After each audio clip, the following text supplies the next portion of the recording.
Hello বন্ধুরা, আশা করি আপনারা সবাই ভালো আছেন। তো বন্ধুরা, আজকে আমরা ভূমি উন্নয়ন কর দেব। আপনারা হয়তোবা শুনেছেন যে নতুনভাবে ভূমি উন্নয়ন কর সিস্টেমটা আপডেট হয়েছে এবং সেখানে কিছু ট্যাক্স ইনক্লুড হয়েছে এবং সেভাবে ভূমি উন্নয়ন কর দিতে হচ্ছে।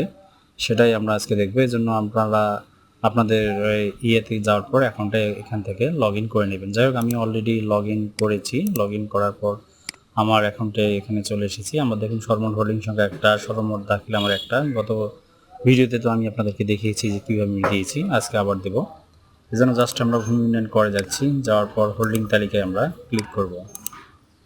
হোল্ডিং তালিকায় ক্লিক করার পর দেখুন এখানে আমার সব কিছু দেখাচ্ছে। তারপর আমরা এই আইকনটাতে ক্লিক করব।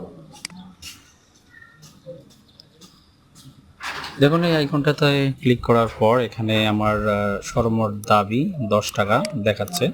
তারপর আমরা পেমেন্ট LSCG এটাতে আমরা ক্লিক করব। ক্লিক করার পর ই পেমেন্ট করুন এখানে ক্লিক করব। যাই হোক, একটু লোড নেবে। লোড নেওয়ার পর দেখুন এখানে নতুন সিস্টেম এসেছে, OTC এ চালান দেখতে পাচ্ছেন। এখানে 10 টাকা দাবি দেখাচ্ছে। আমরা পরবর্তীতে ক্লিক করব। তারপর ওকে, একটু লোড নেবে। যাই হোক, মাঝে মধ্যে সার্ভারের একটু সমস্যা হতে পারে। লোড নিচ্ছে। লোড নেওয়ার পরে দেখুন এখানে পপ আপ যাচাই করুন, সব কিছু জিনিস এখানে দেখাবে কোথায় কি। এই দেখুন ভূমি উন্নয়ন কর 9.80, স্থানীয় তহবিল জমা 02 নিয়ে টোটাল হলো 10 টাকা। এইটা কিন্তু আপনার নতুন করে অ্যাড হচ্ছে। তারপর এখানে আপনার সব কিছু আপনি দেখে নেবেন, যে ব্যক্তির অর্থ জমা আছে তার শনাক্তকরণ নাম্বার, হ্যান ত্যান যা থাকবে তাই। তারপর একটু নিচের দিকে আসবেন। তারপর দেখুন এখানে internet banking, mobile banking, card payment. Internet banking মানে আপনি আপনার ব্যাংক অ্যাকাউন্ট দিয়ে এটা পেমেন্ট করতে পারবেন। যাই হোক, আমি মোবাইল ব্যাংকিং দিয়ে করবো। তারপর এখানে বিকাশ, নগদ, রকেট এগুলো দেওয়া থাকবে। যাই হোক, আমি বিকাশে ক্লিক করব। ক্লিক করার পর সেভ অ্যান্ড কন্টিনিউয়ে ক্লিক করব। দেখুন চালান অপশনটা এখানে চলেছে 10.10 একটু বাড়ছে। প্রসেসে আমি ক্লিক করব।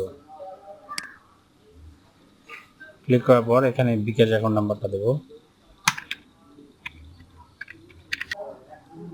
882-900-936। আমার এই কোডটা চলে আসছে, দিলাম। আমি পিন দিচ্ছি।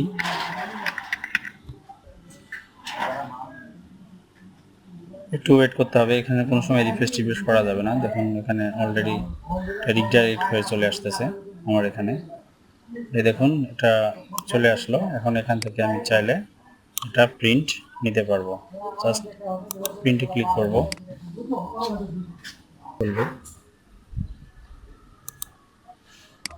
এখন আমি প্রিন্ট দিয়ে দিব এবং এটা কিন্তু আপনাকে আপনার প্রয়োজন মতো এটা জমা রাখতে হবে। দেখুন এখানে আমার আগে একটা ছিল, একটা আমি 22/6/26 দিছি, আর আছে একটা 5/7/2026 দিলাম নতুন নিয়মে। বিবরণে গেলেও আপনি জিনিসগুলা দেখতে পারবেন আর কি। এভাবে বন্ধুরা আপনার নতুন সিস্টেমে পেমেন্ট করে নেবেন। আজকে এখানে ধন্যবাদ।